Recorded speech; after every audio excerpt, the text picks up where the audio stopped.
लिए इतनी बड़ी मुसीबत को दूर कर दिया। कि तभी साधु अपनी जादुई शक्ति से उस घर को चिड़िया के पेड़ में रख देता है और कुछ देर के बाद एक जालिम चील उस घर के पास पहुंच जाता है और अपने पंजों से उस घर को तोड़ने की कोशिश करता है।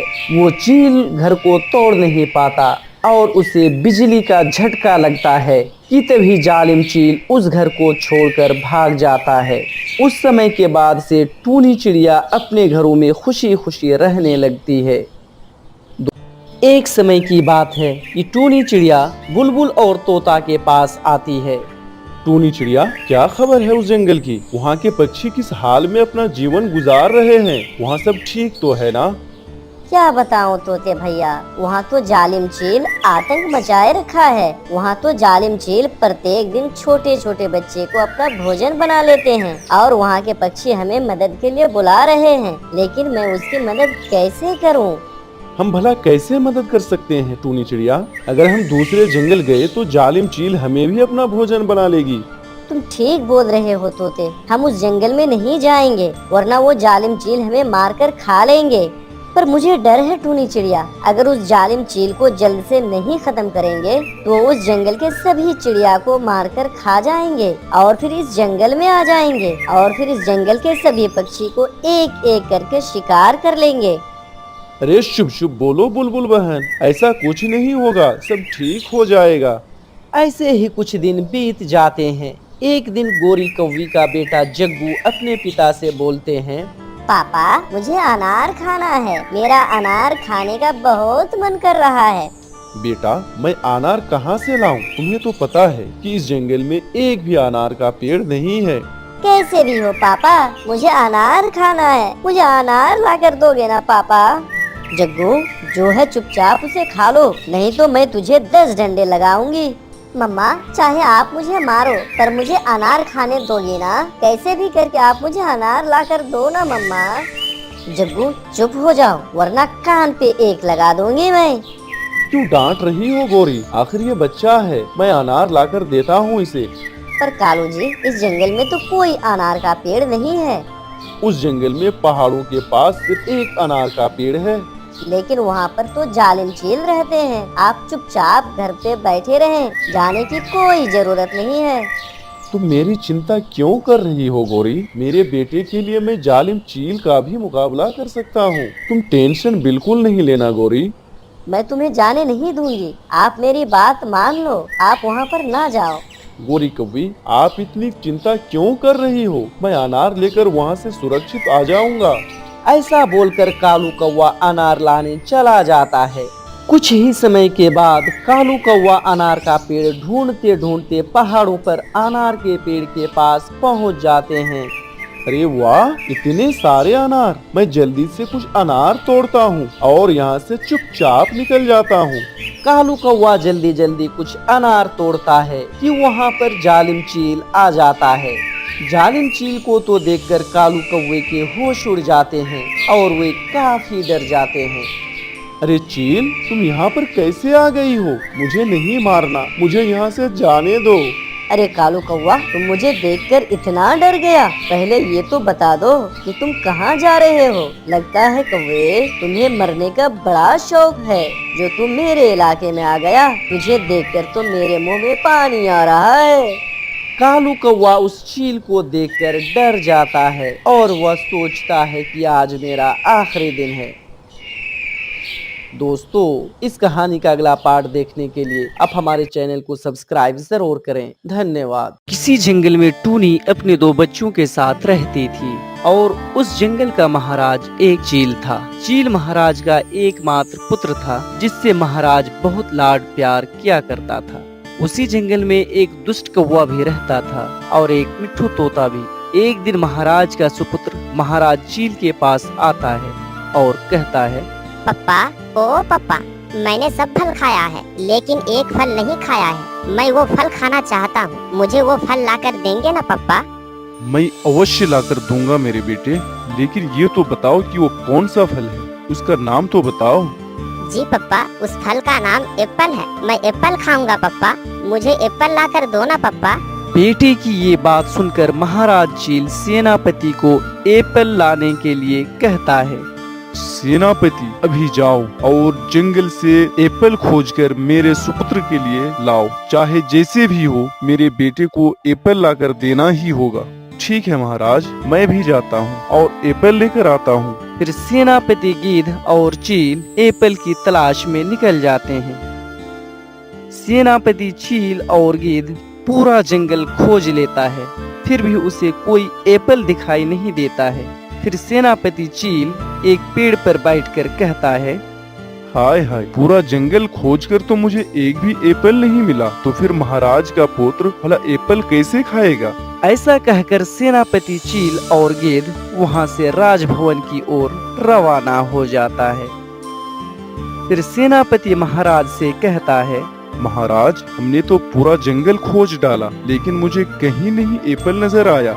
चील महाराज सेनापति से ऐसी बात सुनकर काफी गुस्सा जाता है और कहता है, ये तुम क्या बोल रहे हो सेनापति? पूरे जंगल में तुम्हें एक भी एप्पल नजर नहीं आया। अब मेरा बेटा क्या खाएगा? अगर मेरे बेटे को पता चल गया कि एप्पल नहीं मिला तो वो नाराज हो जाएगा।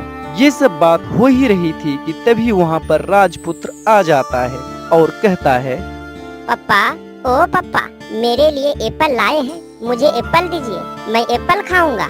अरे मेरे बेटे, तुम गुस्सा मत करो। मैंने सेनापति को एप्पल लाने के लिए भेजा था, लेकिन उसे कोई एप्पल नहीं मिला। इसमें मेरा क्या दोष है मेरे बेटे? नहीं पप्पा, मुझे एप्पल चाहिए, चाहे जैसे भी हो, मैं तो एप्पल खाऊंगा, नहीं तो मैं गुस्से करके मैं इस घर से निकल जाऊंगा। अरे सेनापति, कुछ तो करो, मेरे बेटे तो बहुत नाराज हो गया है। फिर सेनापति महाराज को बोलता है, महाराज, मुझे तो लगता है कि पूरे जंगल में ये ऐलान कर देना चाहिए कि आपका सुपुत्र एप्पल खाना चाहता है। तभी कोई न कोई पक्षी निश्चय ही आपके सुपुत्र के लिए एप्पल लेकर आएगा। तब यहाँ पर खड़े क्यों हो सेनापति?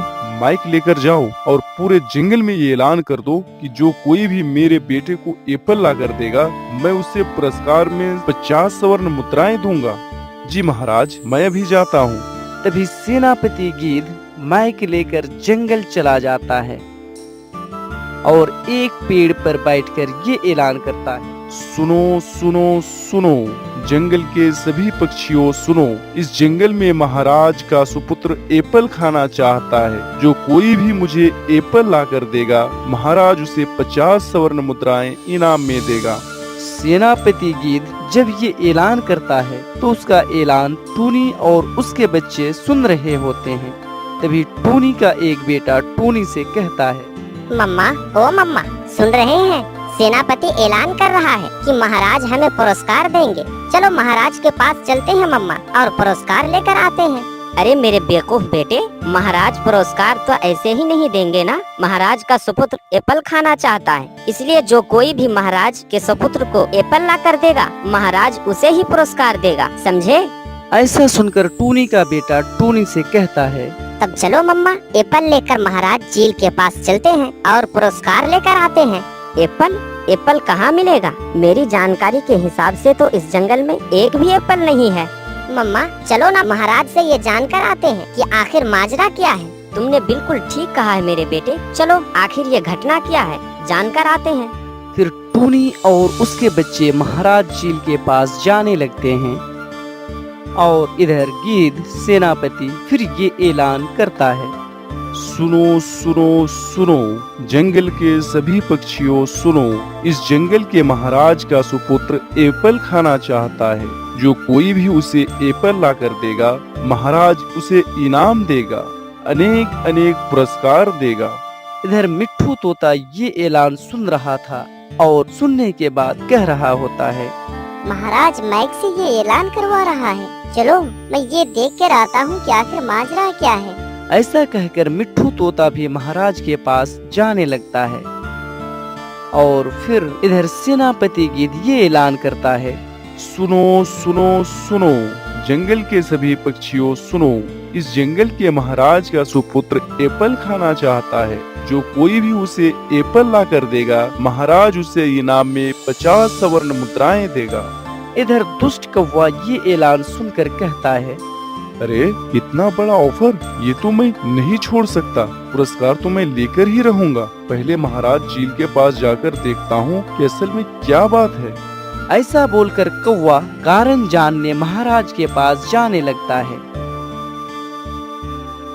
कुछ देर के बाद सभी महाराज चील के पास पहुंच जाते हैं और कहते हैं, महाराज, मैं सही से समझ नहीं पाया कि आखिर मामला क्या है। हाँ महाराज, मिट्ठू ने बिल्कुल ठीक ही कहा है कि आखिर घटना क्या है। आप हमें समझाने की कृपा करें महाराज। तभी महाराज सब खुलकर बोलने लगते हैं। देखो पक्षियों, मैं बहुत विपत्ति में पड़ गया हूँ। मेरा सुपुत्र एप्पल खाना चाहता है, इसलिए हमने सेनापति को जंगल भी भेजा था। पूरा जंगल खोजकर उसे एक भी एप्पल नहीं मिला और वापस आ गया। और मेरा बेटा ये सुनकर बहुत गुस्सा गया, इसलिए मैंने आप सबों को यहाँ बुलाया है। चाहे जैसे भी हो, मेरे पुत्र को एप्पल ला कर दो। महाराज, अभी एप्पल कहाँ मिलेगा? अगर मेरे पेड़ पर एप्पल होता, मैं आपके पुत्र के लिए अवश्य एप्पल लेकर आता। महाराज, मेरे पेड़ पर भी एप्पल नहीं है। महाराज, मेरे पेड़ पर भी कोई एप्पल नहीं है। ऐसा सभी पक्षियां बोल ही रहे कि तभी वहाँ पर महाराज का सुपुत्र आ जाता है और कहता है, पप्पा, ओ पप्पा, आप मेरे लिए एप्पल लाए हैं। सुन रहे हो टूनी, मेरा बेटा एप्पल खाने के लिए कैसे जिद कर रहा है। मेरे पास पैसा होने के बावजूद भी मैं उसके लिए एप्पल नहीं ला पा रहा हूँ।